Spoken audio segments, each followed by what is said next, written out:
Төле бидің ғажап бір сөзі бар. Ақты ақ деп бағала, қараны қара деп бағала, қараны қара деп қарала. Дәл осы жерде қараны қара деп нықтап тұрып қаралайық. Әрқайсымыз бір нәрсені, мен енді әркімнің өзі ойына анық та қанық соны дұрыс деп есептеймін. Бірақ жандарым біреу бар, басына келгенде айта салады, енді біреу бар, басыменен жұдырықтай жүрегін жалғастырады. Соны біз қай-қайсымыз болсақ та, басымызға, ойымызға келгенде жұдырықтай таза еттен құралған жүрегімізбенен жалғастырайық дегенді айтқан болды.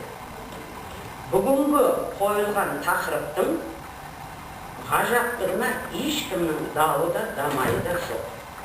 Егер шынайы шындыққа келетін болса, біз алдыменен бүгінгі алдымызға қойған негізгі мақсатымыз мен Смағұл Елубайдың жастарға көңіл бөлуіміз керек. Осы қанша уақыттан бері қарай мен зарлап келе жатырмын. Қояйықшы жаным, осы біраз менің жасы бар, жасамысы бар, олардың ақылын, кеңесін алайық, біз жастармен жұмыс істейміз. Өйткені бүгінгі жас біздің келешегіміз. Бүгінгі жас біздің ертең елімізге ие болатын солар. Сондықтан оларға біз жағдай жасауымыз керек. Ұлттық тәрбие беруіміз керек. Оның бәрі немен керек? Оның бәрі тілменен келеді.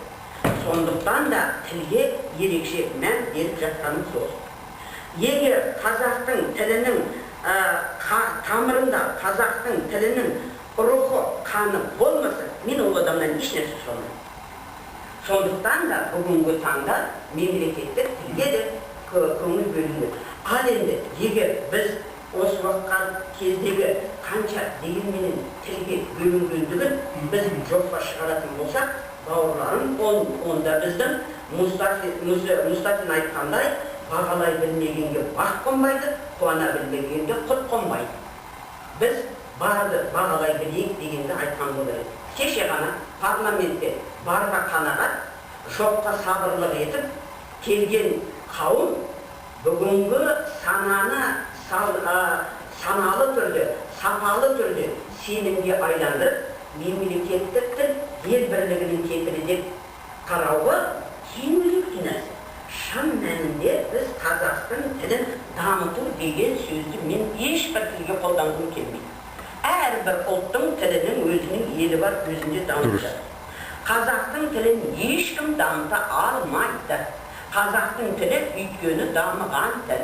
Қазақ осы тілмен алысты жақындатып, аразды татуластырған. Қазақ осы тілменен қаншама дипломатиялық жұмыстар жүргізген. Сондықтан қазақтың тіліне не керек?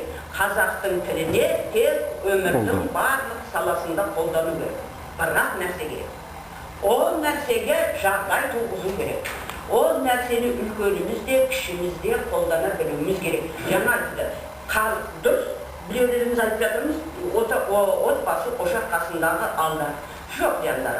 Сіздер тілдің қолданылу аясы жоғарғы жақта қолданбайды. Қазақтың өзінің арасында да бұл қолданысы жақсы. Сіздердің жаңағы бір шетелдің нелерін аудару керек. Ол даналардың даналығын біз қабылдауымыз керек. Бірақ қазақтың өзінің даналығы ел бас иіп тұрған кезде неге қазақтың фольклорын дамытпаймыз?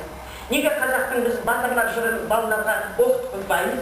Міне сонда ол баланың патриоттық сезімін арттыруымыз керек. Менің жастармен көбірек жұмыс істегендегі ең негізгісі бір басты мақсатымыз осы.